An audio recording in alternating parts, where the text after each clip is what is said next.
Magandang araw po muli sa atin mga sir at welcome back na naman po sa aking channel.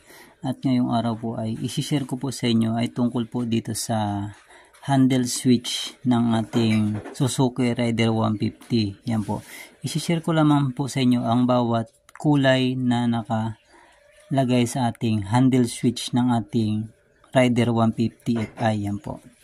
Mag-start po tayo dito sa kanyang right handle, yun doon sa kanyang push button o sa kanyang starter. Yan po. Sa kanyang starter, meron pong dalawang wire yan. Yun sa kanyang push button. Yan po.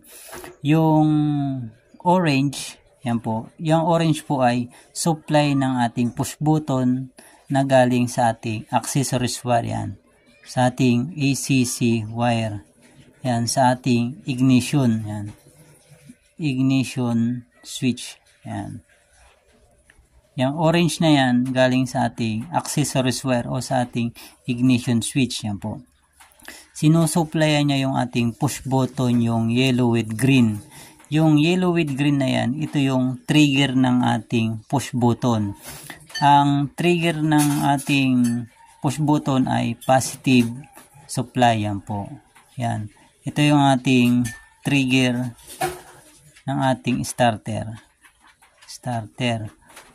Positive siya. Positive. Yan o, yung ating yellow with green. Yan yung trigger ng ating push button. Yan po. Ang dumadaloy sa kanyang push button ay positive trigger. Yan po. Dahil kumukuha siya ng supply sa ating accessories wire, yung positive. Yan po. At dito naman tayo sa kanyang left handle switch. Yan po. Dito sa kanyang left handle switch, meron tayong makikitang mga wire dyan na kulay orange, black with white, light blue, light green, black, gray, violet, yellow, yellow with white, yellow with black, yellow with red. Yan po. Itong orange na ito yung galing rin sa ating accessories wire sa kanyang ignition. Yan. Accessories wire din yan. Accessories wire. Yan po. At ito naman yung sumusupply dito sa ating kanyang busina. Dahil yung kanyang busina ay positive trigger. Yan po. Yung black with white, ito yung trigger ng ating busina. Yan. Trigger horn. Yan. Horn positive. Positive trigger. Yan.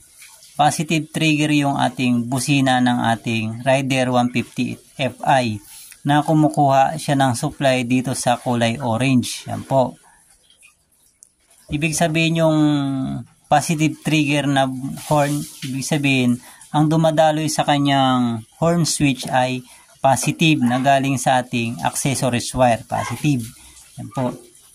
Tapos itong light blue, ito naman yung ating main supply ng ating signal light. Yan. Main supply.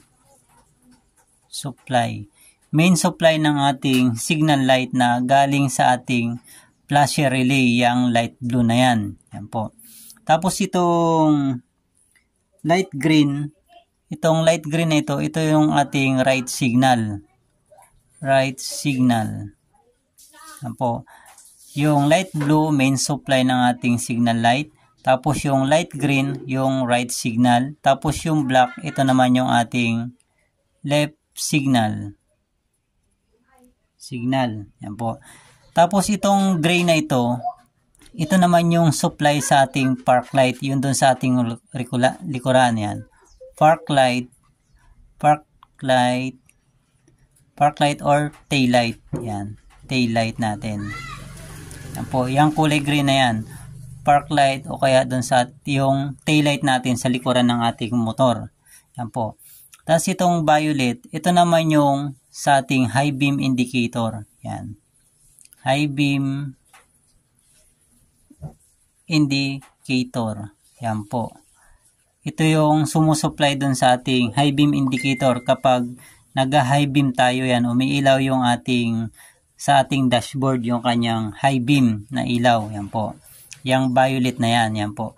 Ibig sabihin po itong violet nito, yan, kapag nag-high beam ka yan, iilaw yan, masusupply sa ating dashboard. Yan po, 12 volt supply yung violet na yan. Yan po, 12 volt supply yung violet na yan, na galing rin sa ating accessories wire. Yan po, yan, dyan siya kumuha ng supply sa kanyang accessories wire sa kulay orange. Yan po, 12 volts po yan supply niyang violet na yan. Yan po. Tapos itong yellow natin, ito yung ating high beam. Tapos yung ating yellow with white, ito yung ating low beam. Yan po. Tapos yung yellow with black, yan po. Itong yellow with black, ito yung sumusupply dito sa ating low beam. Yan. Supply ng ating low beam. Yan. Tapos yung yellow with red, ito yung supply naman ng ating high beam. Yan. High beam. Yan po. Yan. Kapag nag-low beam ka, yan. Pag nag-low beam ka, magdidikit ito ngayong itong dalawang to. Yan. Ito kasing supply na ito, itong yellow at saka yellow with red, ito yung galing sa ating regulator. Yan po. Galing sa ating regulator na 18 volts yun sa kanyang supply. Yan po. Yan. Kapag nag-high beam ka naman, magdidikit itong dalawa. Yan. Magdidikit silang dalawa. Yan. Yan. Magdidikit silang dalawa. Yan. Ang supply nitong yellow with red na ito ay negative yan. Negative supply itong ating high beam. Yan po. Negative supply yan. Yan. Nagaling sa ating regulator. Yan po. Magkaiba po yung supply ng pinanggalingan ng ating low beam at saka high beam ng ating Rider 150 Fi. Kaya kapag nag-convert kayo ng ating mga switch, yan, nasusunugan dahil yung iba hindi nila alam yung supply ng ating headlight ng ating Rider 150 Fi. Yan. Kung napanood nyo yung ating video last na ating upload, yung nag-install tayo ng Honeywell switch sa Rider Fi. Yan po. Naggamit po ako noon dalawang relay doon. Yan po. Sa sunod na ating mga video ay upload natin yung ating diagram tungkol doon sa Honeywell switch na yun. Yan po. At ito muna ang aking isi-share sa inyo yung tungkol dito sa ating handle switch. Yan, color coding. Yan po. Yan, ulitin lang po natin yung sa ating right handle, orange accessories wire galing sa ignition. Yung yellow and green, ito yung trigger ng ating starter. Yan po, positive trigger. Sa ating left handle, orange accessories wire galing sa accessories wire. Yung black with white, ito yung trigger ng ating busina, positive trigger na kumuha sa ating accessories wire sa orange. Yung light blue, main supply ng ating signal light. Light green, right signal. Black, left signal. Gray, park light, tsaka tail light supply. Violet, yung supply ng ating high beam indicator. Yung yellow, ito yung ating high beam sa switch. Yan po. Yung yellow with white, ito yung low beam sa ating switch natin. Tapos itong yellow with black, ito naman yung sumusupply sa ating low beam galing sa ating regulator. Tapos yung yellow with red, ito naman yung sumusupply sa ating high beam na galing sa ating regulator din na 18 volts yung kanyang supply. At yun lamang mga sir, at sana ay mayroon po kayong natutunan sa aking isinishare sa inyo at nagkaroon kayo ng idea kung paano mag-install ng ating Honeywell switch sa mga ating Rider Fi. Yan po.